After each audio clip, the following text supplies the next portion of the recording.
So Donald Trump is president of the United States, and planes are, quite frankly, falling out of the sky. There have been 15 aviation incidents in the 6 weeks of 2025, the first 6 weeks, including 4 major plane crashes that resulted in 85 deaths. On January 29th, there was a midair crash over Washington, D.C. that claimed 67 lives. On January 31st of this year, a medical transport plane crashed in Philadelphia.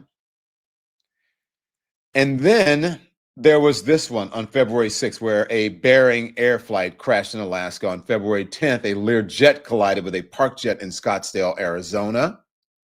And just yesterday, just this week, a Delta flight crash landed in Toronto, Canada. Flames coming from beneath the plane. It flipped over on its side and really turned upside down. People had to scramble off of the plane.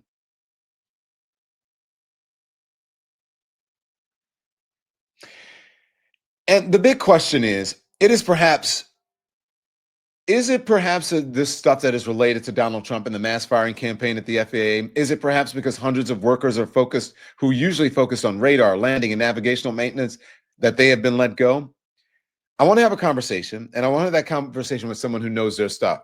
And that is Charlie Spitzer-Stadtlander. I'm so happy that you're here. Charlie, you were recently an FAA employee, and until you were fired by DOGE. I'm so glad that you're here. I want to hear your story. But first of all, does the American public have the right to be concerned about getting on an airplane right now with all of these firings and what's going on with the FAA? In my opinion, 100% yes. Why do you say that? I say that because, well, first, Don, great to be with you today. Thanks so much for taking the time to listen to my story and get the word out there in the public interest. This is very important. To answer your specific question, I believe the flying public does have reason to be concerned about the safety of the national airspace right now. As we've seen, there have been massive, indiscriminate, arbitrary firings of air traffic control support staff. There seems to be a lot of mistakes that really call into question the competency of how this is actually taking place. I'm seeing tactics that I've seen used in business to do reductions in force in business being used.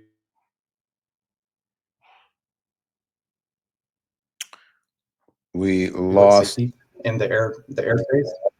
Charlie, we lost your signal for just a little bit. Can you repeat what you said? Sure. So I was saying that I've seen tactics that I've seen in the private sector, most notably when Elon Musk purchased Twitter, being used at the federal government level. And when you're dealing with a entity, the federal government, whose primary purpose is to protect the American public, I'm not entirely sure that using slash and burn tactics to reduce workforce and cut costs that we see in the private sector, that Elon Musk did at Twitter when he purchased it, necessarily promotes the best safety for the flying American public. Yeah. So Charlie, let's talk about your story now, because you said that you were fired. You said it was by DOGE, right? Tell us your story, because you said you weren't even sure that you were fired, that you were, I believe it's that you were trying to go to work or do your job, and then all of a sudden you kept getting locked out of either your email or certain places that you needed to get to in order to do your job.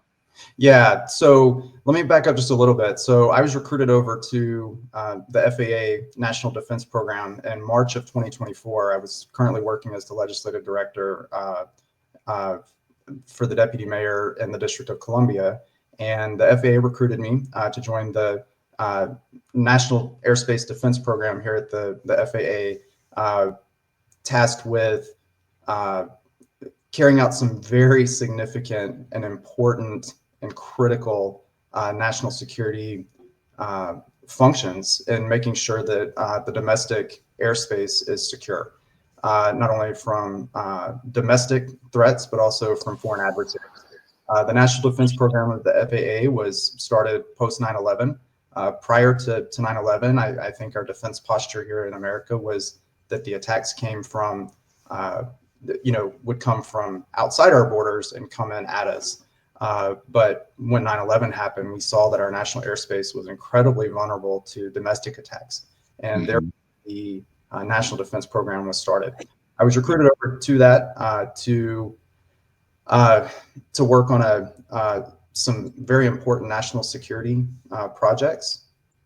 And I was recently assigned as the FAA lead to the Department of Defense for a national security project that we're working on. I was in charge. They have released the information of what you were working on. Yeah, there it is. Yes. Yeah. I got to be careful what I talk about just to ensure that I don't inadvertently release any classified information because it's incredibly important that we continue to make sure that our national airspace and national security are at the forefront, regardless of any one person's job. Okay, Charlie, you don't have to get everything in one answer. So, okay. So I'm going to do it in bites where people understand what you're talking about. So you were working, they recruited you because they thought highly of you, and they recruited you to come over to this very important position and charged with a very important top secret task, right? Or classified task, correct? I can't confirm or deny that. But I was brought over to the FAA to work on an incredibly important national security project. Okay. All right. Fair enough. Fair enough. And so you're working and you have a probationary period for how long? Everyone does. 1 year. My probationary period was 1 year. Okay. And how far into that 1 year were you? 11 months. Okay. Oh, so you only had a month and then you would be off of your probationary period, right? Correct. But yeah. I think it's also important to note here, though, that we had been informed, my boss and FAA leadership had been informed that my position was exempt from the probationary firings that are taking place because it is a national security critical position. Okay, so then walk us through. You are trying to do your job, and what happened? Were you going into work? Were you trying to log on? What happened? Sure. So I had actually just returned late the previous night, which was my birthday. Happy birthday, right? To be fired on your birthday. But anyway, I had just returned from a briefing at an Air Force base in Utah. And I was preparing for another briefing that was supposed to actually be taking place today. And it was important that I gathered my notes while they were fresh in my mind, really put my thoughts down. So I decided to work late on Friday. And I was working incredibly late. I think it was around 11 p.m., roughly, maybe 11:30 on Friday night. And I was in the middle of typing a Word document, and all of a sudden my computer shut down. And I couldn't figure out what was happening, restarted it, et cetera. And we use a secure portal when we're working remotely. And I thought maybe I was having some network issues with that portal. Tried a couple more times to log in, and kept getting this message that you're showing right here. So because of what I was working on being so important, I got in my car, drove up to my office here at the Mike Maroney Aeronautical Center at around midnight, because again, I had no idea I had been fired. I thought it was simply a network problem, and figured the network at the Aeronautical Center would be working. When I got there, I logged on to my computer, or attempted to log onto my computer. And I think you have this screenshot right here where I was locked out. I thought it was because my password had been compromised or something. So I attempted to change my password, and I received this message that you're showing right here that my account had been disabled. I was unable to access on my computer, I was unable to access any of the documents I had been working on. Everything was completely gone. And what did you do? Did you call someone, your boss, or? Well, that's a real good question. So I was working, again, I had no idea I'd been fired. I thought this was a network issue, computer problem. And then 12:43, my personal phone, I'm sorry, at around 12:40, my work cell phone set off an alarm, and I looked at it, and it had locked down, and it said, this phone needs to be immediately returned to an administrator. You're no longer authorized to use it. And I was like, what is going on?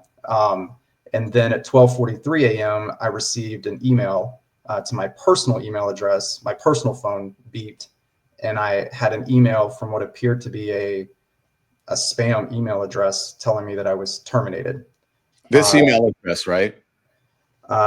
Yeah, that email address right there. And I think it's important to note that the reason I thought this was spam is I had been through some pretty extensive cybersecurity training, and I worked with a lot of cybersecurity projects in my role, and we had been trained that emails that looked like this were to be immediately reported because they were generally considered phishing and trying to gain unauthorized access to our secure networks. So what you're saying is that this wasn't an official FAA government website. This is from a Microsoft.com website.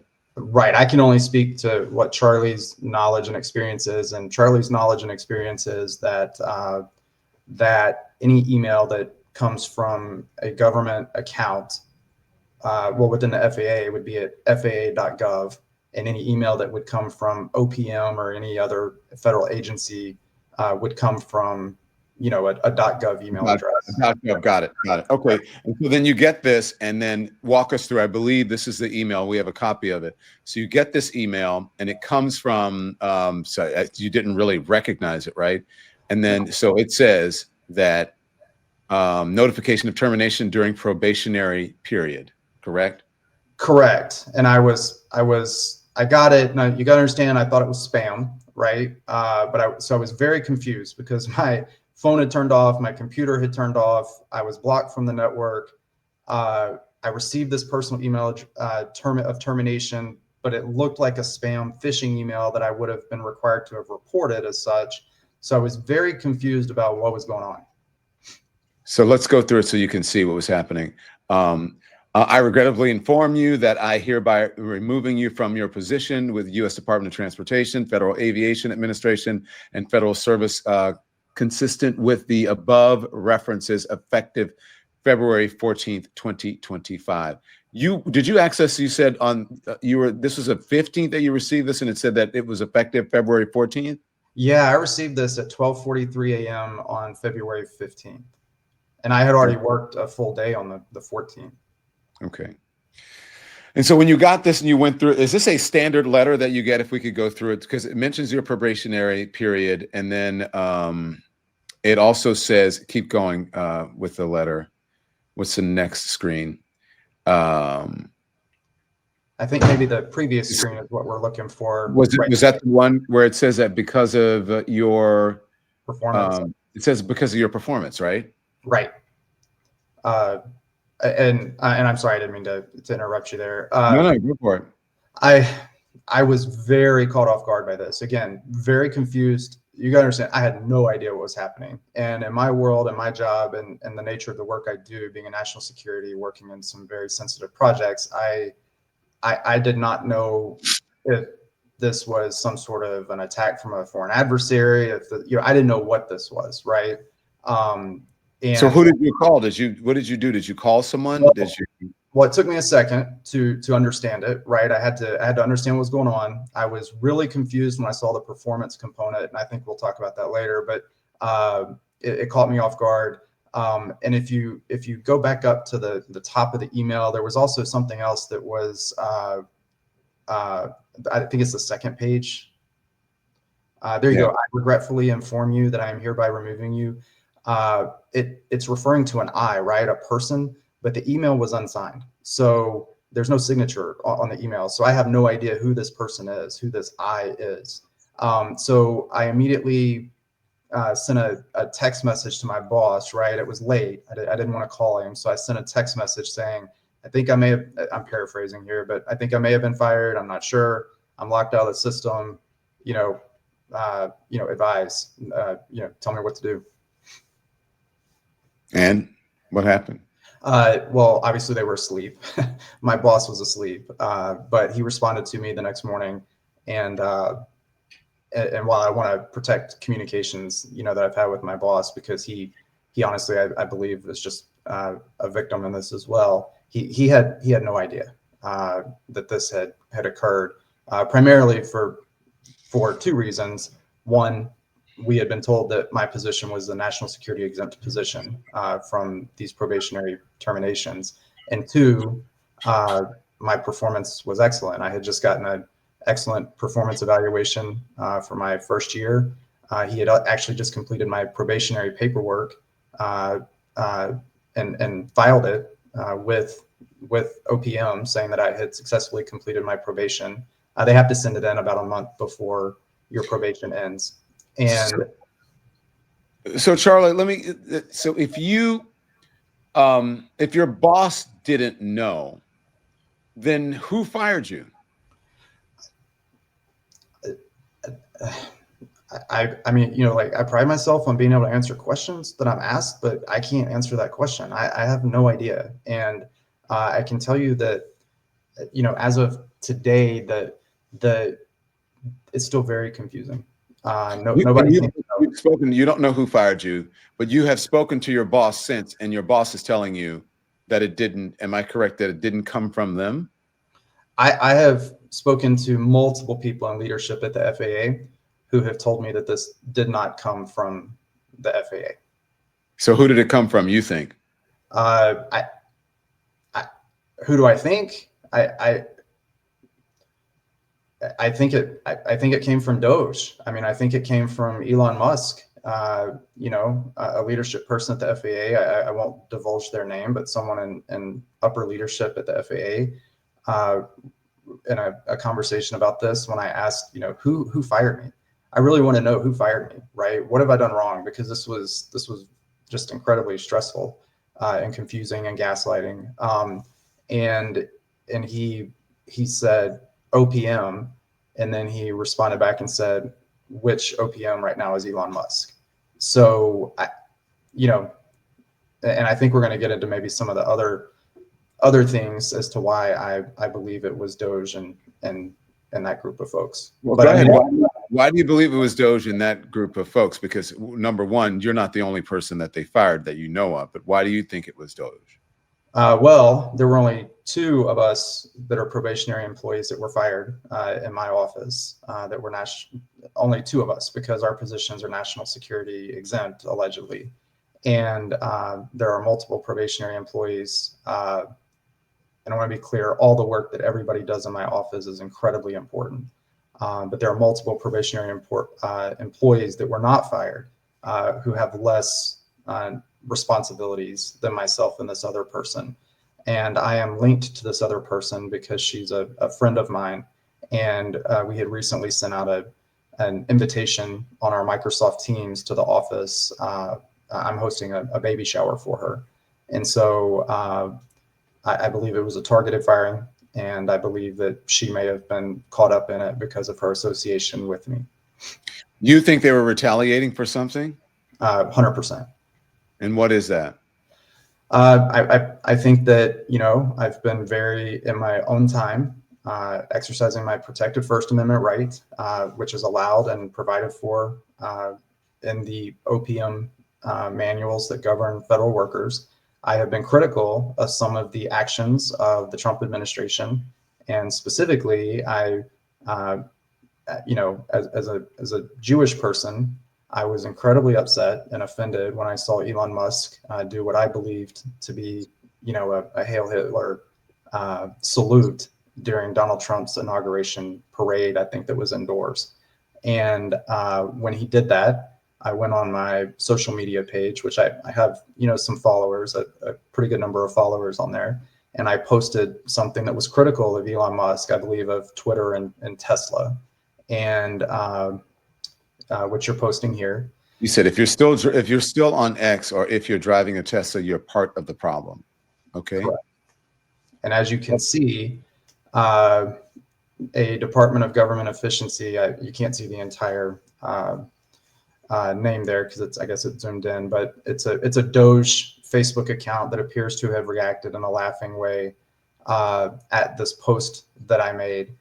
I was caught off guard by this, and when this occurred, I looked into the page. It appeared to be an official DOGE government page. It linked to the official DOGE United States government website. So when you clicked on the website that was on the page, it took you to the official United States website of DOGE.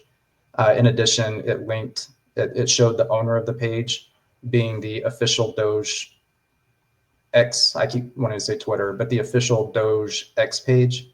And the posts seem to mirror the same posts that are on the official government X DOGE page. So let me ask you: is your account private, or do you have it open to everyone? I have a public Facebook page that I've had for a real long time, a public figure Facebook page before I started to work for the government. So they didn't have to go searching; it was open. They didn't have to have a password or anything to get in. Do you think that? And you think that this is unfair because this is your personal opinion? Look, what you said, I don't think is, that big of a deal. But and you're entitled to your opinion. But you do work for the government. You understand that, right? Oh, absolutely. Which is why I did this on my own time, not on government time. And we have the laws, regulations, and guidance governing federal employees specifically allow federal employees to criticize the government and to make political statements, in so long as they are not doing it on behalf of their agency, and in so long as they are not doing it on government time, neither of which I did. What do you think about what's happening to federal employees? Because there are hundreds, if not thousands of you who are getting, you think they're getting the Charlie Spitzer-Stadtlander treatment? Well, I think what's happening to government employees is a travesty. I think it's dangerous to our government, our public safety, along with the question you asked me earlier when we first started, and I started to basically give you a dissertation. It's endangering, in my opinion. What's happening to government employees right now is endangering Americans. In my realm and where I work for the FAA. Wait, go back to, why do you think it's endangering Americans? For a couple of reasons. One, I think it's being done arbitrarily. Just mass firing probationary employees, many of whom are, as we've seen, coming from the VA. Who provide veterans care, the FAA.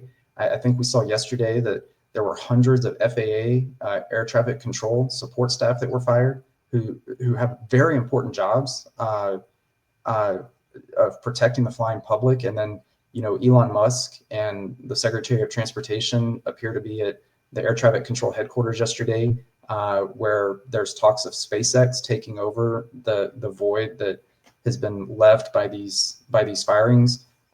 It's dangerous. It's, people's identities are being compromised. DOGE is getting access to the Treasury payment system, to the Social Security system. I think the Social Security Administrator resigned because of this yesterday. Now we're finding out they want access to IRS taxpayer data. To me, this is reckless. This is not how the government works, and we're starting to see the effects of what's going on. But what I'm really concerned is the effects that we're going to see in the next few months when these actions start to really impact the American people. I was going to say, do you think the American people have any idea about just the scope of this problem? I think the American people are smart. I think they know that what's happening right now is not good. I think even people that supported this administration know that voted for this administration didn't vote for this. They voted, most of them because of the price of eggs, right? This is not what they thought they were getting. So I think that the American people know what's going on. I'm not sure they know all the intricacies of it yet, because it hasn't started affecting people's individual lives as of yet. It will. It will start. What I can tell you, without getting into details of my specific job, I was in a national security critical position, working on incredibly important national defense project, and I was summarily fired without notice while I was in the middle of working on that project.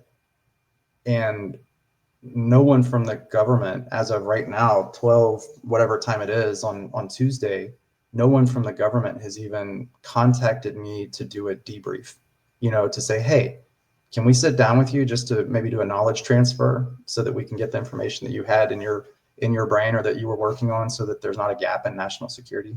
No one's even sat down or asked me to do that. And so my question is, the things that I was working on that are in my brain related to this national security project, how, like what's happening with that? I mean, does anybody care?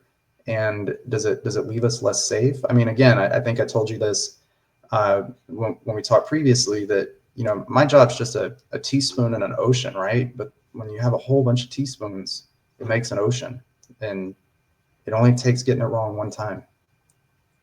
You believe that by doing it this way, that they're compromising the safety, not just in the skies, like through flying, right, through commercial air travel, but in other ways that we don't know about because we're not privy to that information. That's why I said, do you think the American people realize the scope?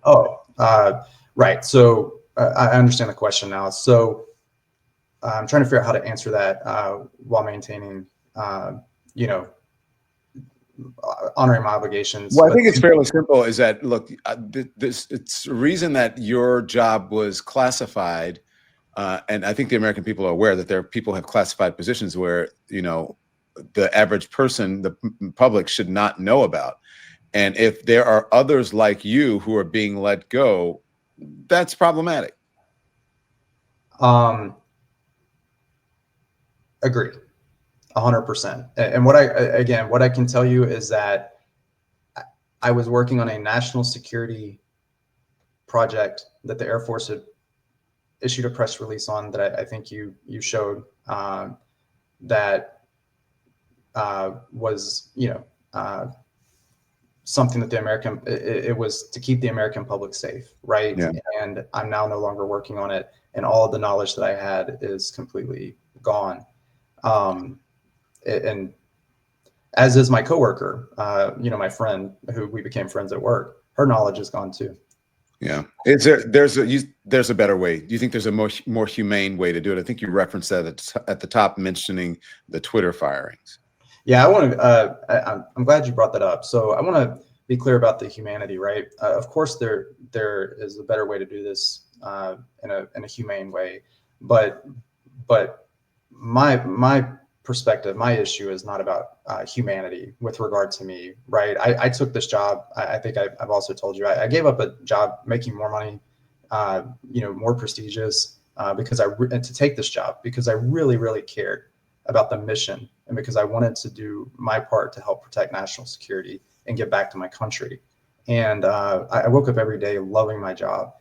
And so my fear is not about Charlie being able to get another job, right? Or were they mean to me when they fired me?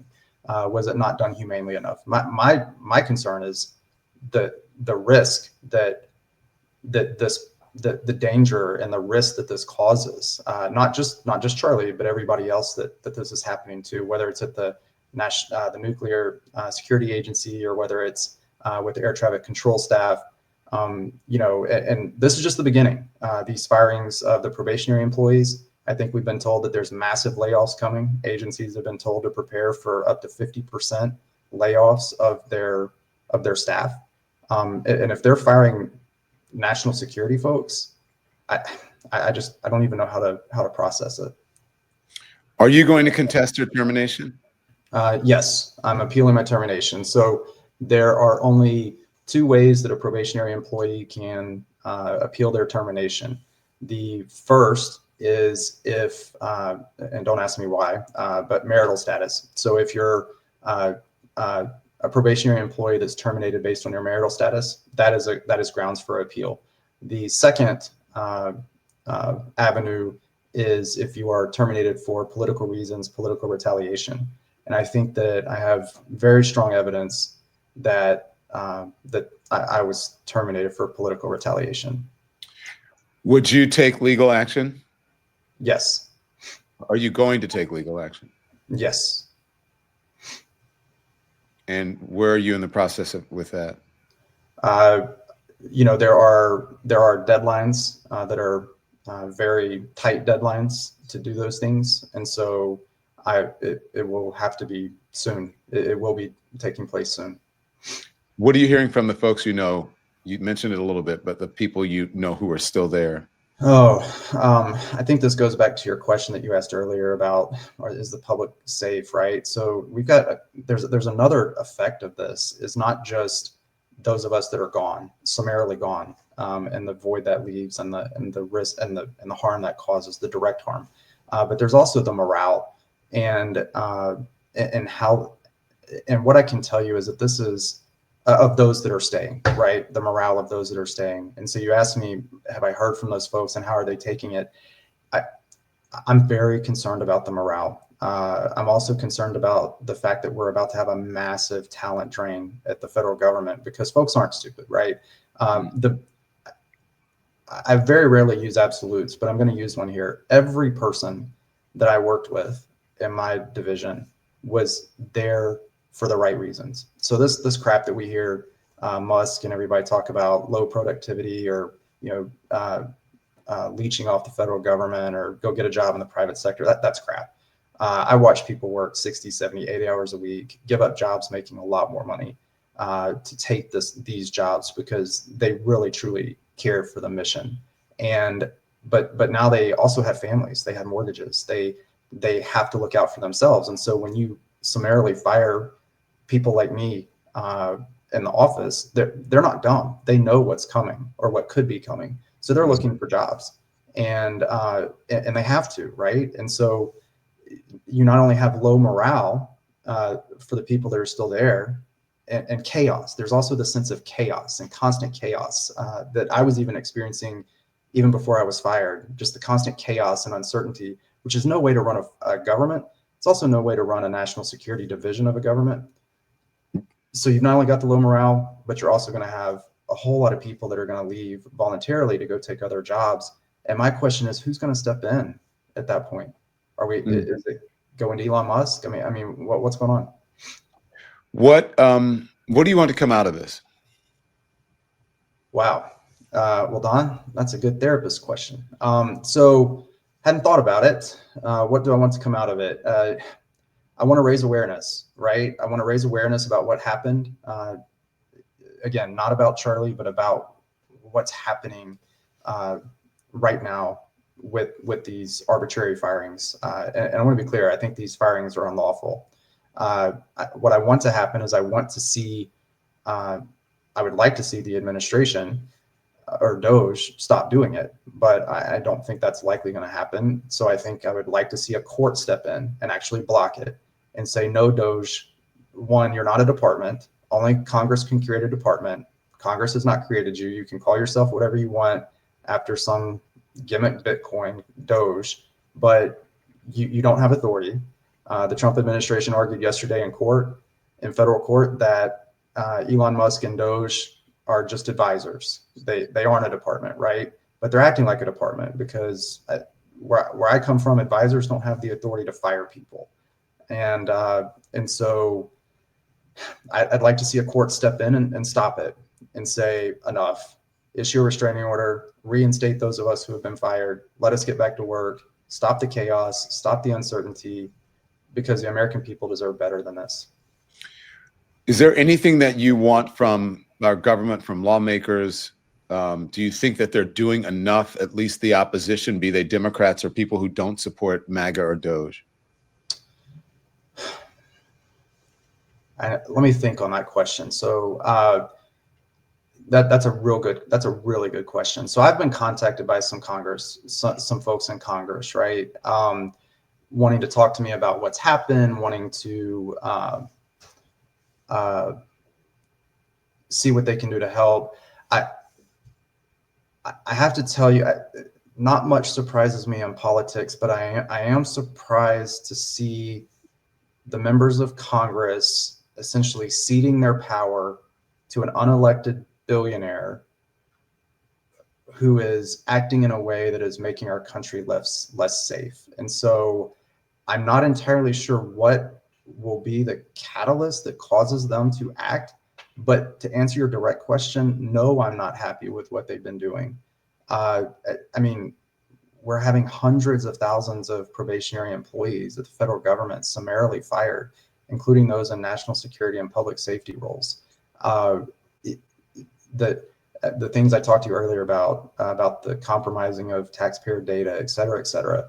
Elon Musk and the Department of Transportation Secretary being at the air traffic control tower, and SpaceX appearing to come in and start taking over some of these functions. I don't know what more they need to see to act. And so I really think that Republicans, Democrats, Independents, everybody need to come together and say enough of this, because they can. If Congress were to actually step up and do something, they could stop this.